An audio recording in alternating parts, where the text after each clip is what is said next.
Richie Mo'unga, Scott Robertson, overseas selections, Springboks, Success, Bowden, Barrett. Amongst the crazy back and forth, there's one man that's almost been forgotten, Damian McKenzie. The All Blacks don't have another game until July, but the talk of Richie coming back from Japan, it never ends. You'd think that the All Blacks don't have a chance without Richie, but is it about the All Blacks having depth at 10, or does Razor truly believe D-Mac's not up to it? But I believe it's about depth. Razor wants to have 3 or 4 world-class 10s to call on, and this is why I believe D-Mac is made for it. His man of the match performance in Dublin, but remember, the week before at Twickenham, D-Mac kicked the winning conversion from the sideline, and he was World Rugby's first 5 of the year. Looking through all his 2024 All Blacks performances, D-Mac's seriously impressive. Of course, there are some major fumbles, but this guy has a special skill set that's come a long way. Wow.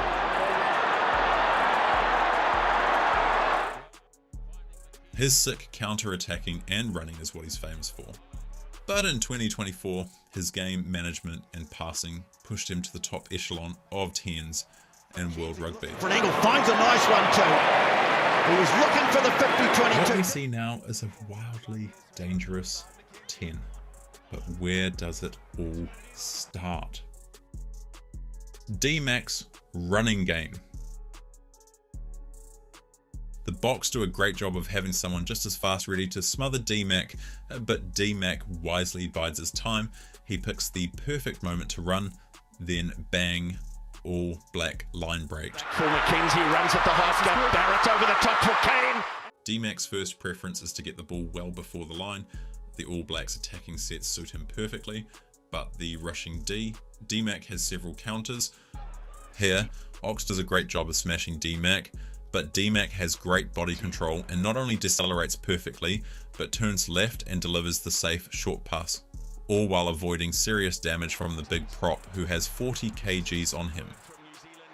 Quick aside, wouldn't it be great to see the All Blacks cut back hard in these outside line breaks?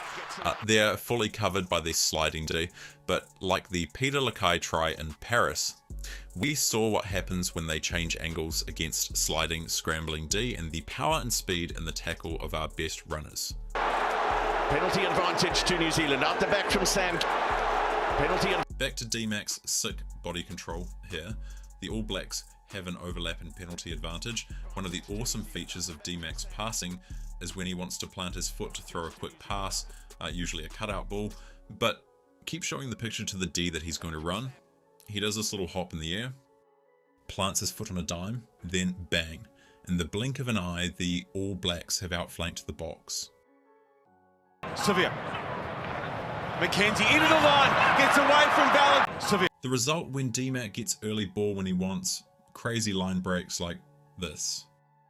D-Mac hits the gas but uses his eyes and ball in both hands, dummy and the outsides running onto the ball to ensure it's a one-on-one with the slower Valentini. One of the few times the Boks defense was beaten, D-Mac put on a running and passing masterclass. An excellent outball pushing Bowden Barrett to the outside at full speed. Jordy and Rico have come under and sucked in all the inside box, including the forwards. The Boks are beaten for numbers, but D-Mac has tons of work to do. He literally has 6 steps to keep the Boks midfield locked on himself and Will Jordan and put Barrett on the outside. What does he do? He shapes to play short to Will, then in 2 strides delivers a dime to Barrett. Why is it so important? Look how great Jesse Creel's turn and chase is. He almost stops Caleb Clark, literally hundredths of a second in it. Although the All Blacks lost this game and D-Mac had the in-goal pass blunder, this attacking set shows the excellence of his running and passing. The Pumas can't rush D-Mac because he'll smoke them, but he gives early ball to Mark Tellier and lets Mark break tackles like he usually does. 2 rucks later, he chucks a little goosey to keep the D from rushing Vi, shapes to pass back door to Geordie, then excellent quick hands, the big locks over the gain line. 1 ruck later, they win the penalty. The ball is too accurate and fast for the Pumas. decisive passing, especially late in the game. Barrett looking for an option. One of the great parts of D-Mac's passing is his decisiveness, passing early before the line or early enough for his runners to brace for contact.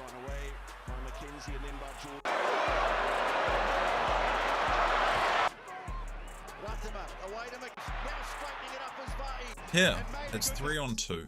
The basics and execution are incredible. He gets deep, hits the ball at speed, but again, that awesome footwork. Several chopping steps to figure out what the Englishmen are doing because he's shaped to throw long. Both the Englishmen are forced to make a quick decision. Here, it's those chopping steps, ball in two hands, 3-on-3 situation, the easy option. Grub a kick because there's no fullback. Instead, D-Mac wisely uses all his players around him. D-Mac's Goosey, ball in two hands, Rako and Will Jordan both sides of him. It's all subtle but genius work by the All Blacks to keep the Englishmen in two minds. They don't know whether to rush or get ready for a grubber, and they have to defend 4 of World Rugby's most dangerous ball runners. In this attacking masterclass, and D-Mac shows off his sick attacking and passing, they get penalty advantage and the All Blacks big ball runners do all the damage. Because it's a free shot, D-Mac throws his basketball pass to the wing.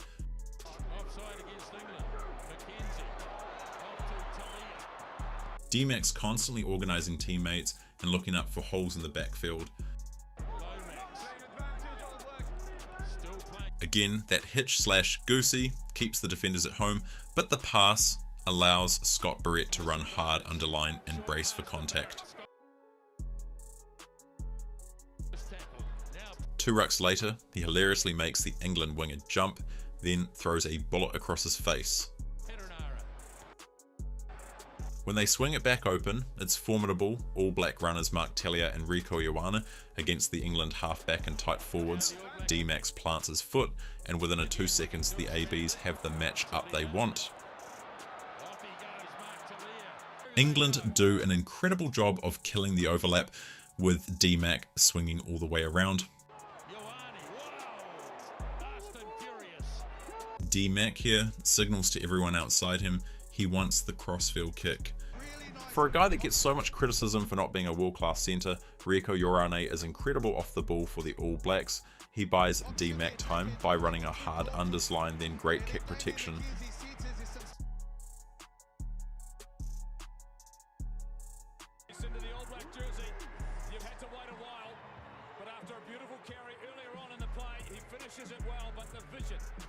So far, we've only highlighted his organisational skills and passing. We all know he has his weaknesses, especially on D, but what stands out about his 2024 season is how critical he is in so many scoring plays for the All Blacks. And it's not just in easier games, it's the huge games too. Before we get into his man of the match performance in Dublin, a quick ad break. Remember to get your 2024-2025 All Blacks jersey. Just scan the QR code on screen or click the link in the description. Every Irish attempt to enforce their will on the game, D-Mac slotted a penalty goal. Remember, the All Blacks struggled all year to score points in the last quarter of every game until the England and Ireland tests. Like clockwork, D-Mac's putting himself in position to use all his amazing body control, excellent hands, crazy footwork to put his outsides away. Here, he's daring James Lowe to shoot. And who wins? Little D-Mac. Instead of planting his foot on a dime, we see the hop in the air to slow himself down, but keep James Lowe flying at him, then an excellent world-class pass in one motion to a flying Artie Savia. This is every ball player's dream. Look at the destructive options in picture. Ireland are scrambling just to make a line, because D-Mac's running across field shaped to pass. The gassed Irishmen have to stay home and wait for him to pick his man. Even though the ball hits the ground, it actually looks like he's trying to hit Scott Barrett. Shows you don't always need a flash looping pass, just hit the right man at the right time. Great hands by Wallace and co to put Will Jordan away. By the end of Bledisloe 1, it was clear Beauden Barrett was Razor's #1 choice at 10. Of course, Barrett is a bigger man, and D-Mac's hard to hide all game in the backfield. But for me, D-Mac improved out of sight as the year went on. Everyone needs consistent time at test match level. The main thing was, by the Irish test, the mistake rate was super low. On top of that, he was still dangerous attacking threat, and kicking his goals and making most of his tackles. In winning man of the match in Dublin, he didn't need any breathtaking chip and chase try assists from his own 22 or anything flash. It was pure passing and running mastery and excellent game management. So, if you aren't convinced, have a look yourself. In my opinion, D-Mac is world class. So, while we won't go into D-Mac's defensive deficiencies and his goal kicking, because we all know he's the All Blacks' best goal kicker, with all the back and forth about Richie Mo'unga, what do you reckon? Are the All Blacks fine without him? Or do they desperately need Richie back and more depth at 10? Make sure to like and subscribe. I hope you have a blessed day.